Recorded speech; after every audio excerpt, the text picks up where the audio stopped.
Geopolitics and Empire is joined by Colonel Grant Newsham, a retired U.S. Marine who served in the Indo-Pacific for decades, including in intelligence and liaison roles, and was instrumental in establishing Japan's amphibious force. As a U.S. Foreign Service officer, he covered a number of regions, including East and South Asia, and specialized in insurgency, counterinsurgency, and commercial matters. An attorney, he lived in Tokyo for 20 plus years, working for an investment bank and in the high-tech industry. His new book, From Regnery, is When China Attacks, a Warning to America. Welcome to Geopolitics and Empire, Colonel Newsham.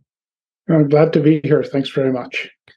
Thank you for coming on. And, let's get right into it. Your book, it's 20 chapters, so we won't cover everything, but I very much enjoyed When China Attacks. I'm not some might say I'm not extremely hawkish on China, but neither am I someone who says there's no danger from China. And I found myself nodding in agreement many times as I went through your book, more often than not. And we do seem at the cusp of a new world order. They call it multipolarity, and it seems to be accelerating. And maybe to start to get your thoughts, so we're seeing all this integration now between the non-Western world and all these different meetings. Bashar al-Assad of Syria was in Moscow recently. China brokering peace between Saudi Arabia and Iran. The president of Iran set to visit Saudi's king, Xi Jinping, as we speak, in Moscow with Putin. And so it seems like American unipolarity is, almost over. Do you have any thoughts, big picture on these shifts on the grand chessboard? Well, the bad guys don't seem to be afraid of anybody, or not very much. And when I say bad guys, I do mean these countries or regimes that are basically charitably described as illiberal. These are places where you can get tossed into prison for the wrong thoughts, saying the wrong things, complete absence of individual liberties and the human rights, and consensual government of the sort that we're used to. Really nothing more than thugocracies.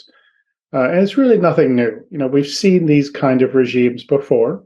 They have come along and then coalesced and caused a lot of harm, caused a lot of trouble. And eventually they fade away, or usually with a whole lot of heartache and bloodshed. And this is what we're seeing now, as I see it. So I say it's not anything unprecedented, but when these kinds of regimes sort of think they've got an opening, think they've got an opportunity, when they smell weakness, that we seem to have troubles with them. And there's sometimes a lack of confidence on the Western, not the Western of the free nations, and that's a better way to put it. And the nations that don't want to be dominated by these kinds of people. And it's really a dynamic that we've seen before. You've read about it, seen it, heard it. It's the dynamic of the playground almost, where you have a bully or a couple of bullies who decide that there's nothing to stop them and they're going to take over. And they like to do it. Really, all you have to do with China is listen to what they say. I think Putin's Russia speaks for itself. Iran, Venezuela, Cuba, North Korea. Look at those. Why are there they don't have an illegal immigrant problem. Just the nature of these regimes is pretty clear. I say it is something we've seen. It's not new in history. The ancient Greeks probably wrote plays about this sort of stuff. They'd have known all about it. Just we're the ones living through it. And, maybe to start at home here in America, you open your book with an example that really hit home. For me, it's a fictional scenario in a kitchen in America, a father and a mother and a son and a daughter. And it hits home for me because I'm a former teacher and professor, and the daughter becomes, you're touching on the issue of cultural Marxism. What we're seeing in the West now, this cultural Marxism, this wokeism, this cancel culture.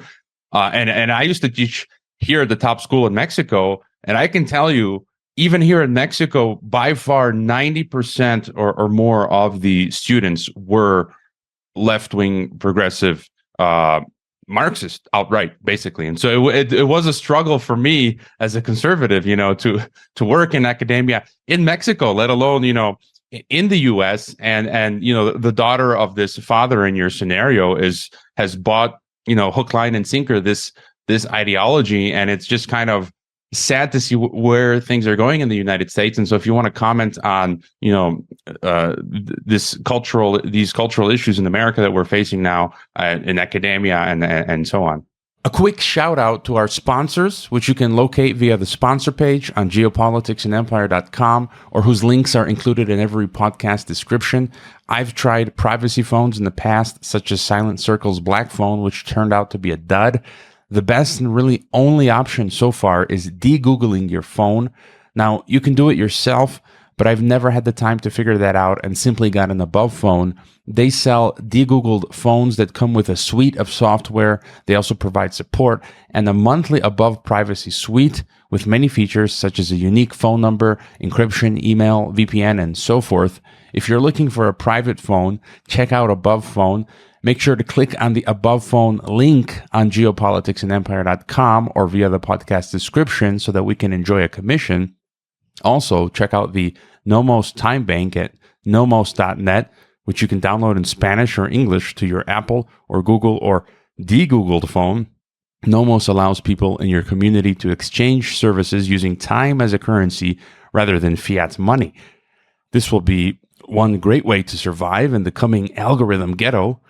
If you need health insurance, you can talk to my friend James Guzman of the Borderless blog, podcast, and health insurance. He offers free consultations. Simply schedule a time with him over at borderlesshealthinsurance.com.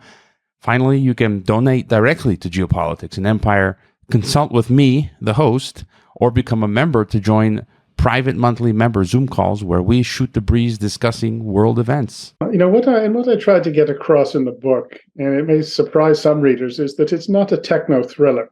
You see that actually the military part of it is included, but is not the main part. It's an important part, but isn't the only thing. And it really is this psychological assault on us, on free people, that it's insidious and it's often hard to recognize. And that's where we face as much danger as we do from a so-called kinetic, from a military attack.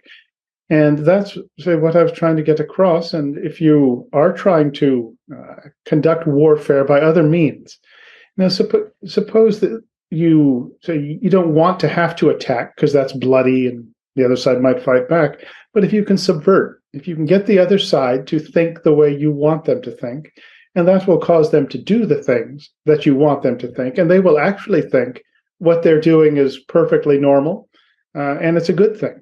And one good way to get influence is to use the schools. And that's just an obvious one. And the younger you can start, the better.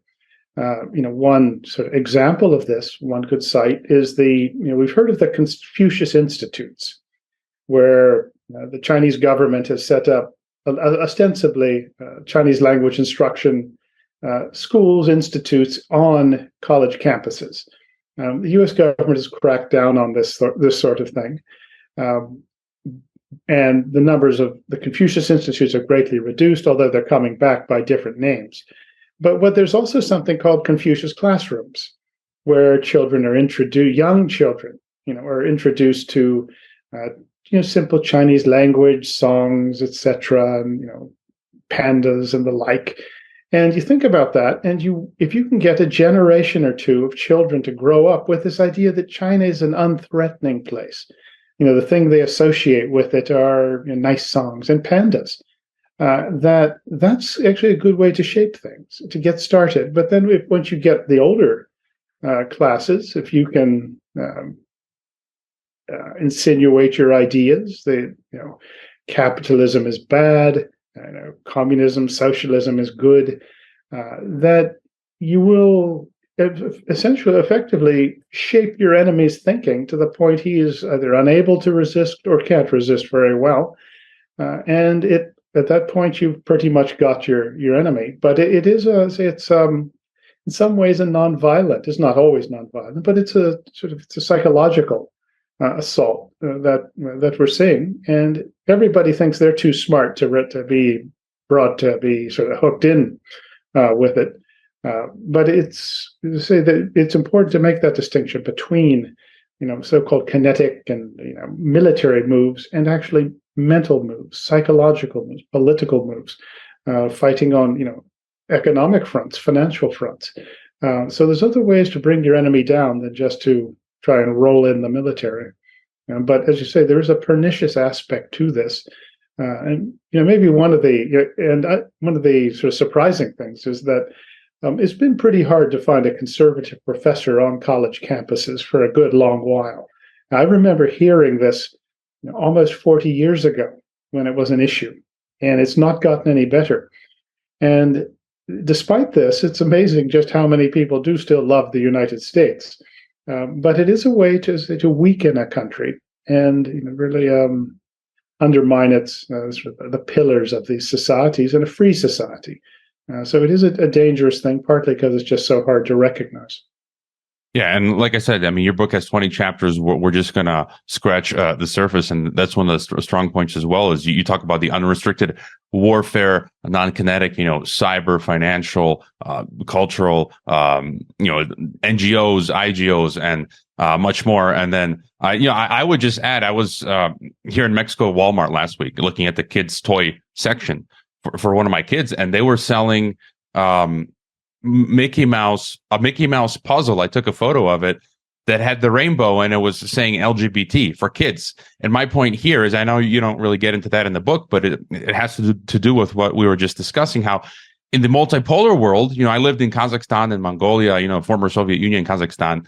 They don't have this. China doesn't have LGBT puzzles for their Chinese kids, or Russia. So that kind of tells you something. Why is it in the West? And I do see this as some form of warfare as well, because that's going to hinder us on many fronts. And something else to consider, in the 90s, I've heard this before, and you mentioned it in your book, especially the Clinton administration, how some of what we see in China is of our own making.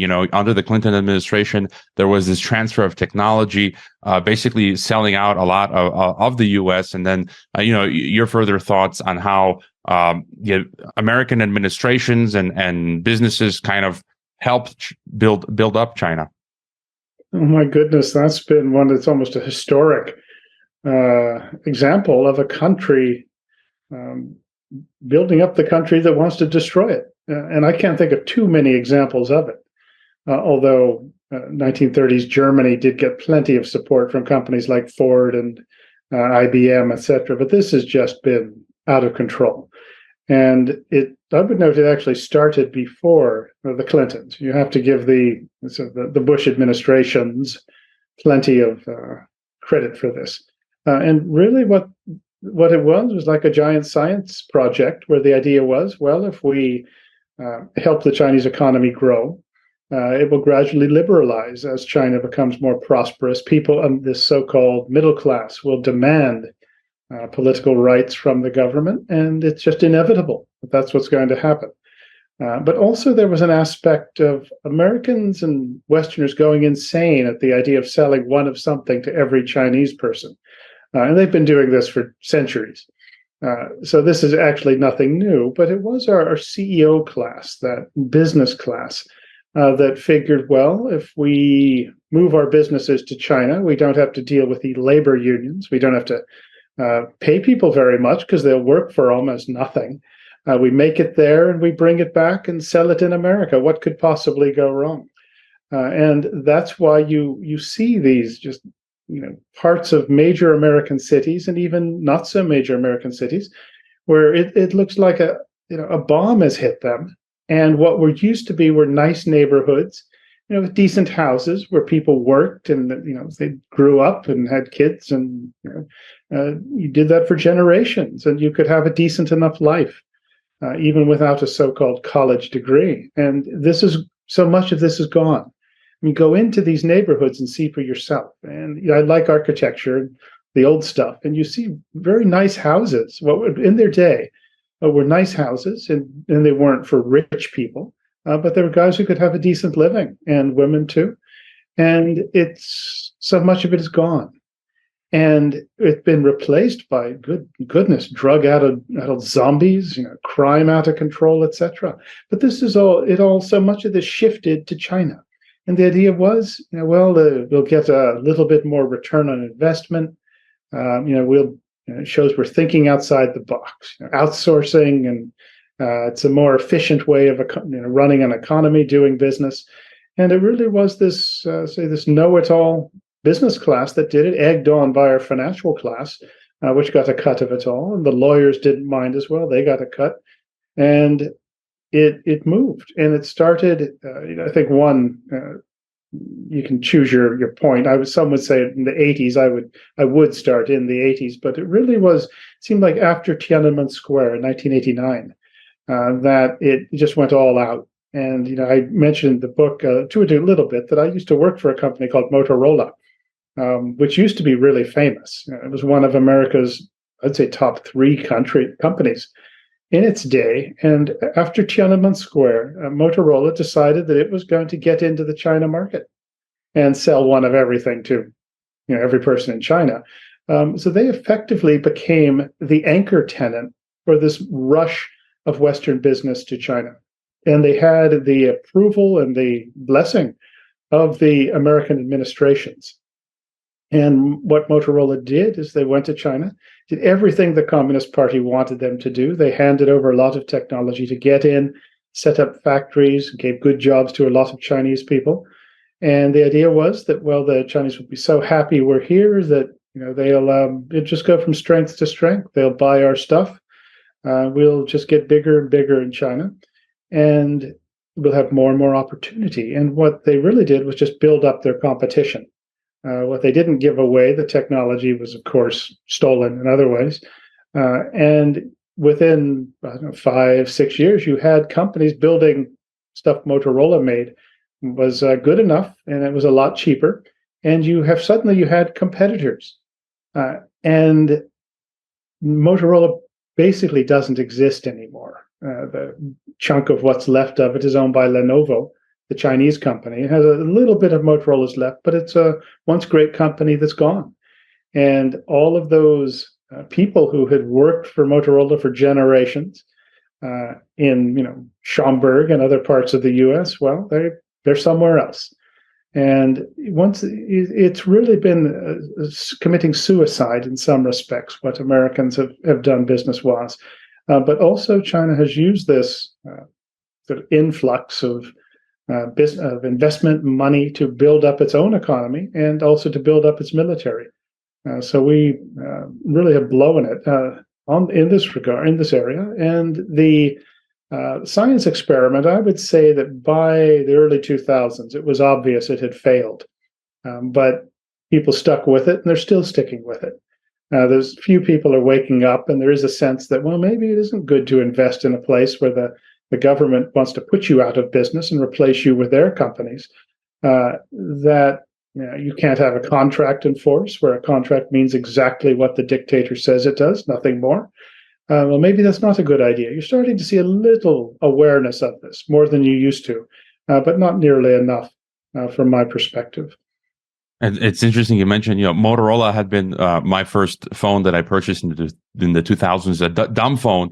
And then my first smartphone happened to be, I think it was OnePlus, which was a Chinese phone. And I grew up not far from Schaumburg in Illinois, and I would go on occasion to Schaumburg. So interesting what you mentioned. And maybe to get your thoughts as well, you mentioned U.S. administrations, and the Biden administration seems to be the most captured and penetrated. There's talk now of Canada and Trudeau, and Latin America as well. Honduras just flipped from Taiwan to China, and China is making many inroads in Latin America. And then we've got the issues with Hunter Biden and the Biden family's dealings in China. And just what's your overall feel on the current U.S.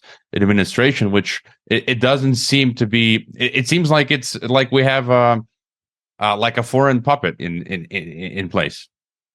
There's a couple things. It certainly seems schizophrenic in its China policy. Sometimes it will do some good things and kind of crack down, for example, on semiconductor exports to the PRC. You'll even have the president say America will defend Taiwan, and then almost immediately it does something else. The president's statements will be walked back by his staff, so you don't quite know what's going on. And as I've noted, so you choke off semiconductor exports, or at least reduce them. and then America's lets Chinese companies start listing on American exchanges again after threatening to delist them. And I say it's schizophrenic. You don't quite know what the policy is. In fact, you don't. But you did mention this idea of it's effectively elite capture, but something worse than that. And when you can get into an administration a large number of people who have, in the past, recent past, have done business with Chinese communist entities. The idea is, well, we're just helping them navigate the American market, the American government, etc. Well, you've worked as their proxies. And you go down that list of people who have those financial connections with the PRC. And it's got to cause some concern, just a lot of concern. Just imagine if it was otherwise. Suppose we had, say 50 people in the upper rungs of the Chinese Communist Party who had been taking American money as consultants, etc. We'd be patting ourselves on the back, and you've really got to wonder and be concerned.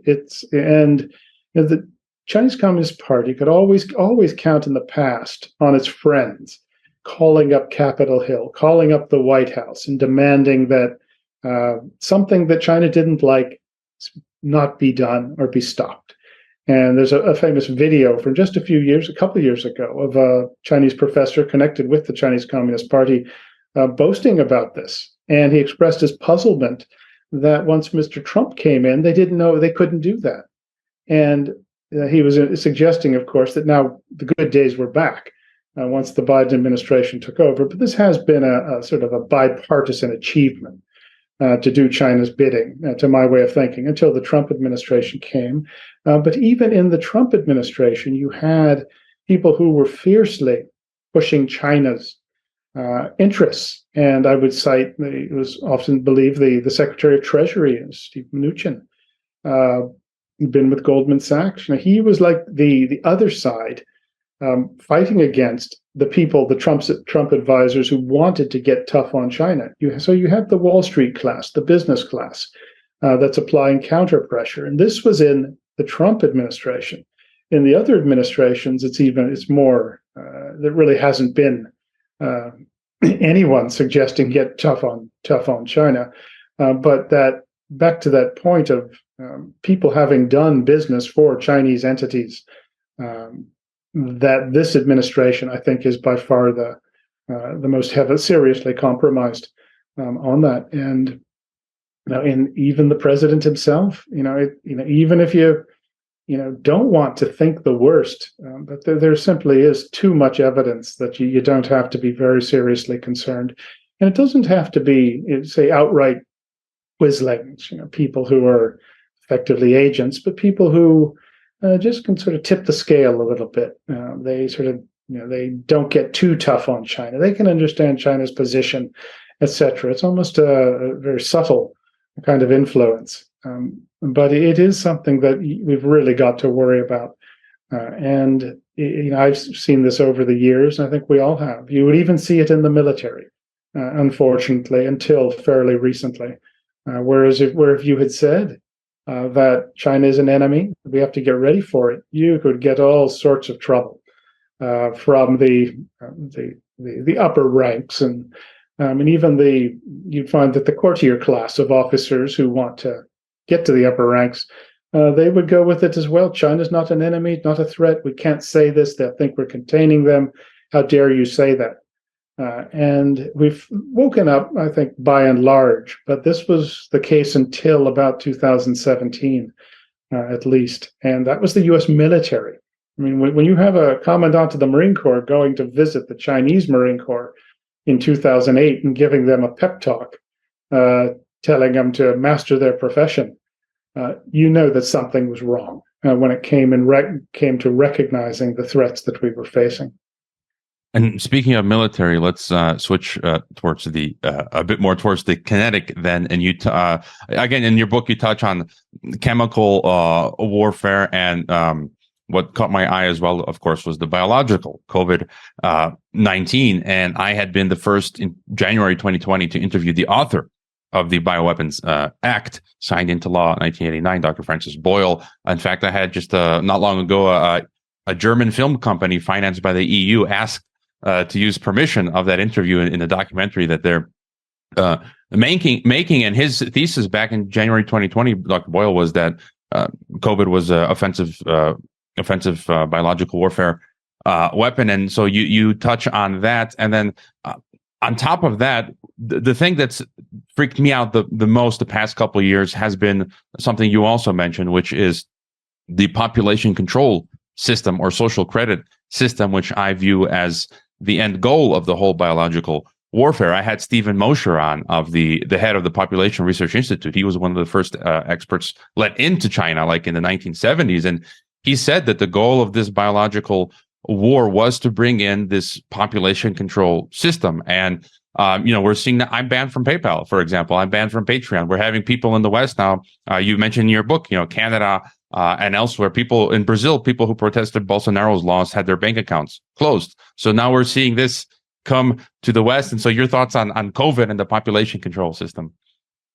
Well, the effort to control is certainly there. And it's something I think that jumped out to a lot of people when the virus hit. And you could see it being used opportunistically by, I think, people who did want to control us. So I agree with you there. The Stephen Mosher is very good, by the way. So it's, I would always pay attention to what he says. But the COVID virus, to me, you can argue, one can debate where it came from. I sort of common sense says you'd at least want to look in the Wuhan, the Wuhan laboratory if a dangerous virus breaks out there. So it was always very interesting how people just refuse to look there. It's sort of obvious. If you see a giraffe walking down the street, you might want to go look at the zoo, see if that's where it came from. But you saw, and this was really something that was so just unbelievable to me. When it did hit, you had efforts to just take away American freedoms that I had taken for granted. I never thought Americans would roll over and have that happen. And you saw how this further played out with the stay-at-home orders, the virus passports, the vaccine passports, really an apartheid system that was put in place to intimidate, to pressure people, get them to conform, and effectively to think the way that whatever that ruling class or that sort of gang of busybodies who found themselves with a lot of authority, the way they wanted. And there's stuff that happens that you would have seen in a movie, say a decade ago, and you'd have said, "Oh, it's a good movie," but it never happened. But say that population control effort, and that's by that I'm not talking about to bring the numbers down of people, but I think there are people who do want to do that. You do get these these people who've always been pushing that, but it's more to get people to conform, to go along with what what they're told by a sort of an elite class or self-anointed elite class who thinks they have everything figured out. And we've seen utopians before. It's just another version of the Khmer Rouge here. But so that really was something troubling. And we used to think, well, only the Chinese do that. Where people, or the old Eastern Bloc, where people just keep their eyes closed, keep their head down, stay out of trouble, don't attract attention, just sort of live your life. You at least be alive was the idea, and that's you got to sort of had something akin to that in parts of the U.S. after the virus hit, and these control measures, which have, of course, proven to be less than efficacious. Canada as well was boy, that looked like something out of China. And in the U.S. you had to pick your spots, and you could find things out of China, but we didn't get quite as bad as them. But if you want to see what the future could look like in terms of the restrictions on what you're allowed to do, what you're allowed to think, and the punishments you receive if you transgress, just look at the COVID lockdowns in China, say Shanghai or any of their cities, and how those were enforced ruthlessly. And the effort really isn't all about control. I wish Eric Blair, George Orwell, was still alive, and some others, because this is nothing new. We've seen all this before, but the people who want to do this, I think, see they have an opening, or trying to run with it. I think we've got some breathing space now, and we'll see if we can recover our senses. You really knew that when the state of Texas had sort of agreed to stay-at-home orders and closed the churches and kept the liquor stores and strip joints open, you knew we had pretty much gone completely insane. If Texans were doing it, you really started to worry. Yeah, and it's impressive how far, even here in Mexico, they attempted to do this. I mean, they were in Mexico City, they attempted to make mandatory the QR codes to enter businesses. And because Mexico City, 25 million people, after a week, no one was paying attention. And the mayor said, okay, just kidding, we're going to drop the QR codes. But even in some states here, they were talking about taking away pensions and social welfare for people who would not get vaccinated and do the vaccine passports and so on and so forth. And so and then maybe to move to the military, to the Indo-Pacific region, 60 Minutes just put out a report this week, and they cited an expert who said China is outbuilding many of the Western navies combined. By investing heavily in defense industrial infrastructure, China's Navy now builds warships more quickly than the U.S. You touch on this stuff in your book as well. We're also seeing, the formation of the Quad, AUKUS in the Indo-Pacific. South Korea is even discussing obtaining nuclear weapons now. Japan is bolstering mightily its capabilities. Philippines seems to have switched now to the U.S. side. And so your further thoughts on the Indo-Pacific and Taiwan? It used to be, not all that long ago, people used to laugh about the Chinese military. They used to joke about if they were to attack Taiwan, it would be a 1,000,000-man swim. The idea being they couldn't get across the strait.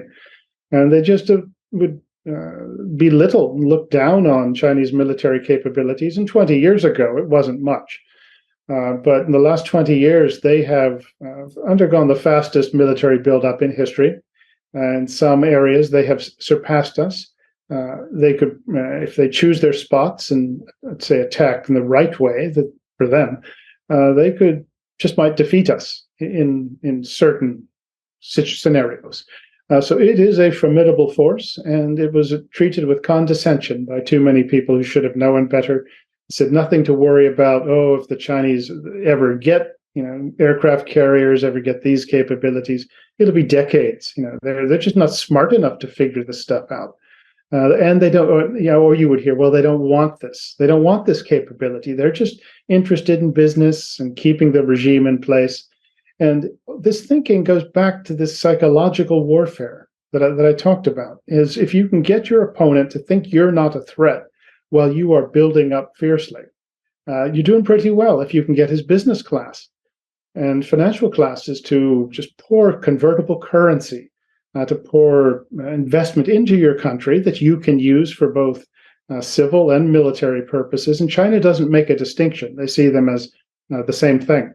If you can get your enemy to do that, well, how much better could it get? And where we are today is where you're seeing the U.S. military, but also 60 Minutes, for crying out loud, is finally saying there's a problem. We're at a position where the Chinese are militarily in a position to cause us no end of trouble, and they're getting better and better. We still have cards to play, and we've got a powerful military, but we really have a rival now, and they're good on all fronts. Navy, Air Force, and their ground forces have gotten better. They understand where their weaknesses are, and they're trying to address those. And they are building stuff a lot faster than we are. And you mentioned naval ships. Over the last decade, the rough figure was about 5 to 1. So for every ship we were putting in the water, they were putting 5. And I would note they've built 3 large amphibious ships over about the last year and a half. And whereas with us, it takes us a few years just to build one, and apparently for all the money in the world, just costs billions. China doesn't have a defense budget problem. So they have become a sort of a fierce competitor. Not competitor is the wrong word. They're an enemy, and they are a fierce rival to us that could really hurt us. There's no country in Asia, or even combination of countries, that by themselves could take on the Chinese, and it's just getting worse and worse. As you pointed out, though, that this has had an effect that sort of worked to our advantage a little bit, is that it's driven the Japanese to wake up to the need to actually have a defense, which they didn't really have one. So it's woken up the Japanese. The South Koreans have always had a decent military, but even they are thinking of doing more. You mentioned nuclear weapons. I'm sure they're seriously considering it, but also the new South Korean president has sort of mended ties with the Japanese. And I think the Chinese have something to deserve some credit for that. Australia as well has woken up. They're trying to sort of beef up their defenses, and you're getting these informal alliances, mostly informal, say between the Americans, the Japanese, the Indians, the Australians, the so-called AUKUS deal, where the Americans, the British, and the Australians are going to make nuclear submarines together, or going to get the Australians nuclear subs. But there's an awful lot of technology sharing and development outside the submarine field that the AUKUS deal involves. Japan wants in on it. So the free nations have sort of woken up to the threat, and that is a good thing. And you mentioned the Philippines shifting more towards the U.S. now that Duterte is gone, but the Philippines is always mercurial and could shift back. But nonetheless, a few years ago, it would have been unthinkable that the Philippines would actually move closer to the U.S. But now that they feel like they have some backing, there's talk of joint patrols in the South China Sea or in Filipino waters with the Americans and the Japanese and maybe the Australians. And so for the Chinese Coast Guard Navy to bully the Philippine military and Coast Guard is one thing. To do it when the Americans and the Japanese and the Australians are around is another. So we are, though, in something of a fix that didn't have to happen. If we had maintained our edge, we could have avoided this. But we are in a serious spot. And as I said, when 60 Minutes has a show pointing out that the U.S. Navy is weak, or is weaker than it ought to be, that there's a problem. And just one more just sort of anecdote. The South China Sea gets a lot of attention, and the Americans sail aircraft carriers through it. They sail ships through it. And the idea being to show we can go wherever we want. Well, yes, maybe, but it's kind of like in the old days before Rudy Giuliani cleaned up Times Square. You remember NYPD used to send a patrol car through, and the criminals would kind of clear out. And then once the car was gone, they'd close back up. And you knew who controlled Times Square. It was these criminals. And then we're a little bit like that in the South China Sea now. And yes, we can send whatever we want through there, but it tends to get escorted by the Chinese, even if they don't interfere. And when we do send a ship, the rough figure is if China wants, they can match us 10-1. They can put 10 ships out there for every one we do. They could probably do more, actually. That's how bad the overmatch is. And so imagine you're an American destroyer skipper, and you've got, say, a couple dozen anti-ship missiles coming at you at supersonic speeds, and you've got about, say, 20 seconds to respond. What do? You can see the problem, that our quality and our greatness, of course, so it only takes you so far, and I think we really were complacent. And when I say we, it wasn't all of us, but it was our military's ruling class, our civilian leaders as well, and all with aided and abetted by Wall Street and the financial class. So we do face a real military threat out here, and not just in the Pacific, but China's objectives are not regional, they're global. And their work in outer space, their work with hypersonic weapons that can be launched from way up there, shows they're looking at all domains. They're looking at all parts of the battlefield.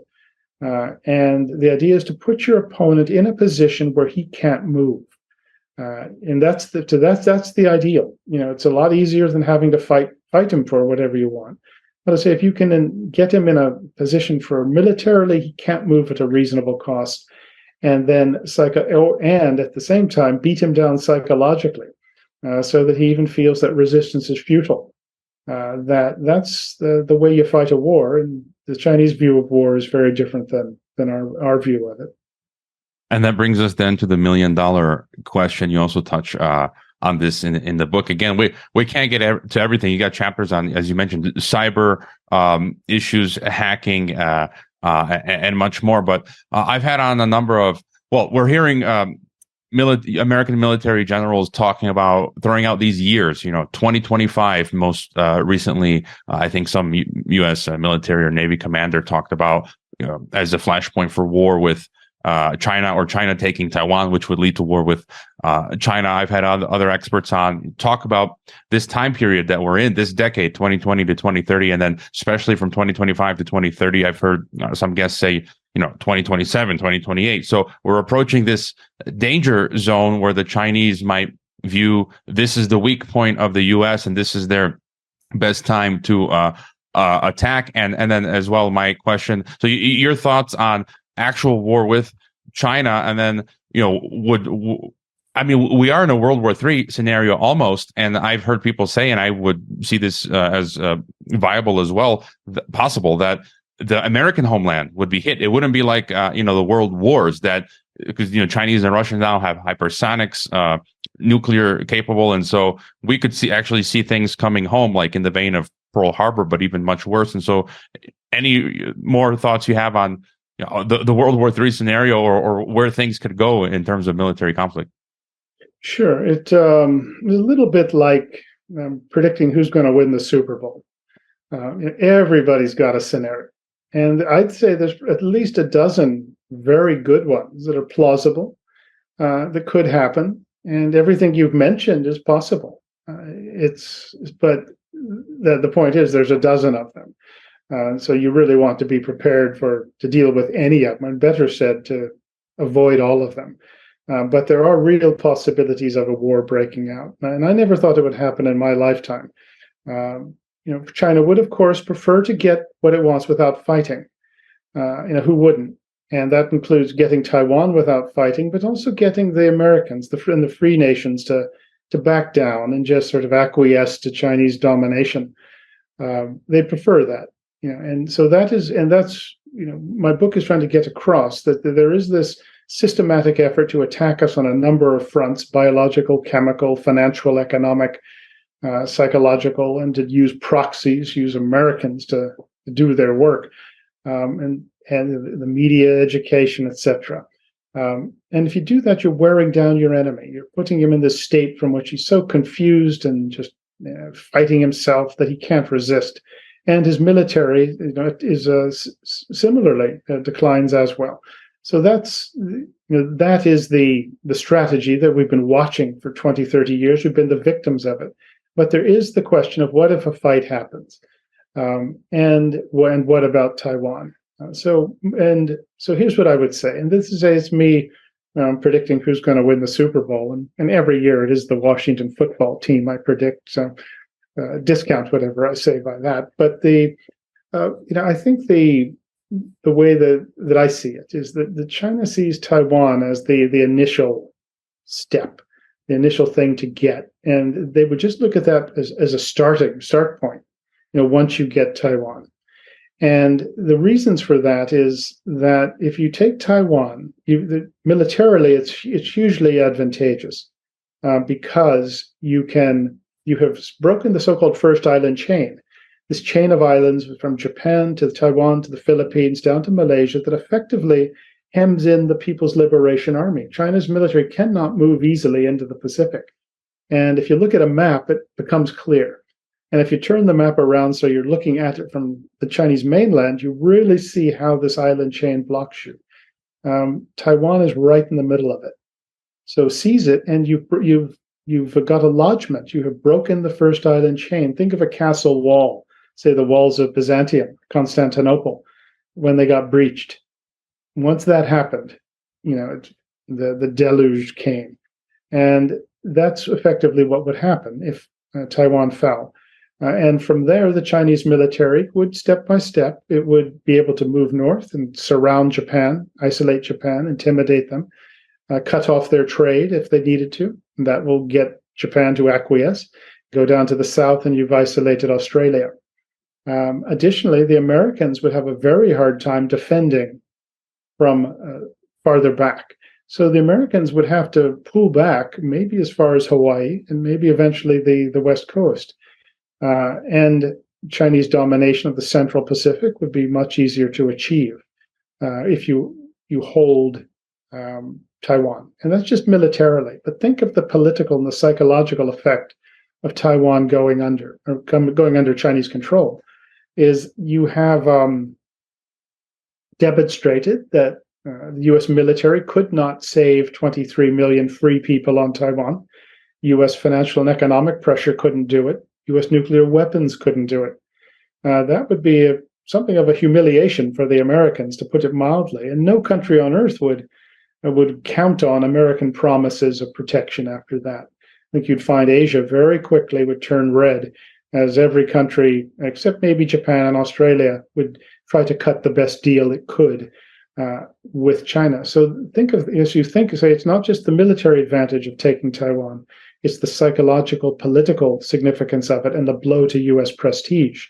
Now, how would you do it? Well, there's different ways, and there's a couple things to watch for, as I see it.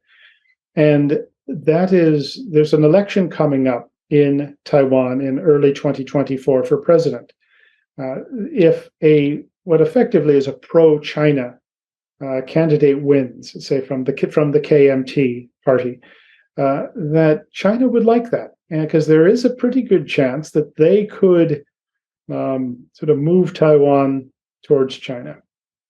And that is something that doesn't get the attention it deserves, but domestic politics in Taiwan really needs some attention. And China has tried in the past, the recent past, to get their candidates elected, and they've come pretty close. And they've got a fair chance this time around. And I say that's different from the military imbalance or the military aspect, but the political one. And there's some real concern that the KMT would, if it took over, undermine Taiwan's willingness to defend and actually move the country closer to China. Even if most people in Taiwan don't really want to be controlled by the Chinese communists, by Chinese mainlanders. They don't want that. And that is a majority. But nonetheless, if sort of an aggressive, ruthless leadership takes over a country, they can often move it where most people don't want to go. But suppose, so watch for that election, early 2024. And depending on how that goes, I think it's going to get very interesting very quickly if the DPP, sort of the country, the party that is going, doesn't want any dealings, doesn't want any political deals with China. I wouldn't call them a pro-independence party. They just want a country that they want to keep things going where Taiwan is free. It is a free democracy now, and they want to keep that. So if they win, then I think it's going to get rough. And China would, I think, see themselves as having the capability to successfully attack Taiwan and to bring it to heel, either just through an all-out attack, or even just isolating the country and strangling it. That is likely. I think that is something we really have to be careful. We have to watch for, not just watch for, be ready to deal with it, and ideally prevent it from happening before it does. But China also pays attention to an administration, to who's in the White House. Trump and his people scared them. On this side, there's nobody that scares them. And I'm afraid that they may see the current administration as distracted, as weak, as people that they know, many of them people they know very well from their past dealings with them. And they're not intimidated by them. And my guess is that China thinks if it moves fast enough, hard enough, and issues a warning to the White House, stand clear, or it's nuclear war, that you just might get this administration to back off and just say, well, there's nothing we can do, and there'd be lots of hand-wringing and tut-tutting. But that may be a scenario that I think is realistic and that I'm concerned could happen, but you have to make sure that China understands the cost-benefit analysis, or does that analysis, and realizes that they are going to lose a lot, and the Chinese leadership in particular, because they really don't give two hoots about their citizens, but it's their own personal well-being and their money in New York real estate and their relatives with green cards. If you can make it so they're the ones who will actually suffer, that would be helpful. But in terms of a military fight, I think China thinks it has the capabilities to go after Taiwan and take it if they need to, and to keep the Americans at bay. And even I think they also think they can get the Japanese to stand clear as well. So it's unfortunate that when these kind of regimes, when they see strength, when they see somebody's going to hurt them, they tend to back off. And it's the dynamic of the playground where the bully, when he thinks he has the advantages, he runs with it. When somebody stands up and it's clear that he's going to punch him in the nose and finish him off, then suddenly they get nicer. But we have to show that we're willing to do that. So that's how I would see it playing out. I think this decade is the one that we really need to be very careful about. And it's not all that complicated. What we need to do, it's not just militarily be ready, and we do need to do some work there quickly, but also to get our financial house in order, our economic house in order, not wean ourselves, just go cold turkey from this dependence on the China market, which also is, as has put us in a lot of danger economically, where so many of our key materials and things are made in China. Medicine is one thing, pharmaceuticals, where that dependency was starkly brought to light during the virus attack, when China even threatened to cut off our access to pharmaceuticals and let us drown in a sea of COVID. So that's just the tip of the iceberg in terms of that dependency. But we got to get off of, as I say, that addiction to the China market, to making things in China, thinking we just have to be there. If we don't, we reduce our prospects of success considerably, to my way of thinking. Yeah, and if I'm not mistaken, I think I read this morning that a past Taiwanese prime minister will be visiting the Chinese mainland, which they say is unprecedented or hasn't happened in a long time. So that's kind of another, as you mentioned, egg in China's favor. And I've had a past guest posit that if the dragon bear, Russia, China, Eurasia were to actually, if we did go to World War III and they were to attack North America, their best vector or point would be through the Pacific, hitting the west coast of North America. So that's interesting as well. Again, we can't get to everything. Belt and Road, you talk about that, or you call it the Bribery and Repression Initiative. My next podcast guest will be the economic hitman, John Perkins, whose book also talks about that. So maybe I'll get his thoughts there. People can get your book. You talk about as well the de-dollarization aspects, yuan, and any final thought for us? What else do we do? And last word from you. Sure. I try to get this out, that the game's not over. But we are in a very difficult spot, and we face enemies that could really hurt us. And this hasn't happened in our lifetimes, where we face this kind of a rival. And you do see, as you've mentioned, the Russians getting in on it, the Iranians, North Korea. Unfortunately, it's this collection of villains. These scary countries that want to destroy us. And we've seen all this before. Imagine the people in Krakow in the 13th century with the Mongols showing up at the gates. They understood it. But we've seen it before, but we do have the ability to recover and recover very quickly. But we're going to have to get our business class, our financial class, Wall Street, to realize what country's name is on the cover of their passports. And that's going to take some coercion, I think, from Capitol Hill. Capitol Hill is going to have to not return the phone calls of the donor class that's pestering them to be nicer to China. And our military is going to have to realize that its purpose in life is to fight and win wars. It is not about diversity, equity, and inclusion, whatever that is. In fact, the militaries have been the only probably one of the best organizations in the U.S. when it comes to sort of meritocracy and absolute color blindness and class blindness as well. We need to recognize that. And I hope we get some commanders whose thing is war fighting and not getting their next promotion. So we do have we've got a good hand to play, but we've got to realize we're in trouble and we could lose, and get to work fast. And so, how's this going to play out? I really don't know. If you had asked me 10 years ago, I'd have said, yeah, we'll always pull through. But it's serious now, and as I hope we take advantage of the chance that we've now got to sort of show what America can do.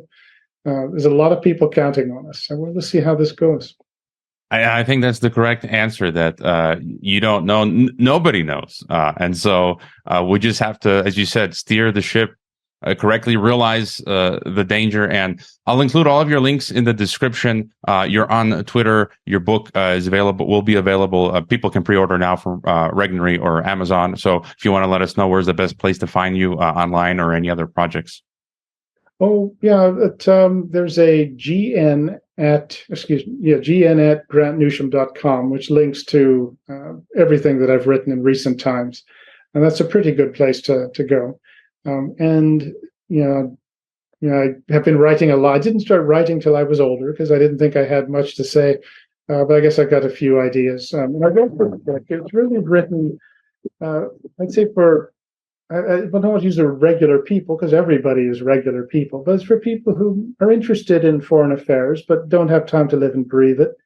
And so I tried to write to explain what's the deal with China, what the threat is, what happens if we lose, how they've been attacking us on a number of fronts we don't recognize as warfare. And I cover the kinetic part, the actual military part as well. And then I suggest how we go about dealing with it. And that's what it's for, is so to try and help people understand the situation we're dealing with when it comes to the People's Republic of China. My goodness, it was hard to write. I thought it'd be easy, but it wasn't. I can imagine, and we only scratched like half of the book. And again, I highly recommend Colonel Newsham's book, When China Attacks, A Warning to America. Links will be in the description. A handy manual on perhaps what is to come. Follow him on Twitter at Newsham Grant. And again, thank you for being on Geopolitics and Empire. Sure, I appreciate the opportunity and the invitation. I hope you enjoyed this Geopolitics and Empire podcast. The website is geopoliticsandempire.com, and I encourage you to sign up for the free email list that goes out with each podcast and every weekend with a collection of news headlines. The newsletter and website are our last lines of defense. We're being censored and deplatformed. It's nearly impossible to find Geopolitics and Empire on the Google search engine. We've been blacklisted. YouTube frequently takes down our videos with strikes. Facebook restricts our page. Reddit and Twitter take down posts. And after the Associated Press mentioned Geopolitics and Empire in a 2021 article co-written with NATO, our Patreon account was terminated. Vimeo also terminated our Pro account. The best free way to help Geopolitics and Empire is to leave a review on Apple Podcasts or elsewhere and subscribe to all of our media channels. You can find the video broadcast now on 5 platforms: Odyssey, Rockfin, Rumble, BitChute, and Brighteon. You can find the audio broadcast on the podcast ecosystem: SoundCloud, Apple, Spotify, and so on. My current favorite social media channels are Twitter and Telegram, but you can also find us on Gab, MeWe, Minds, Float, VK, Instagram, Facebook, and LinkedIn. Finally, Geopolitics and Empire is in dire need of funding to continue.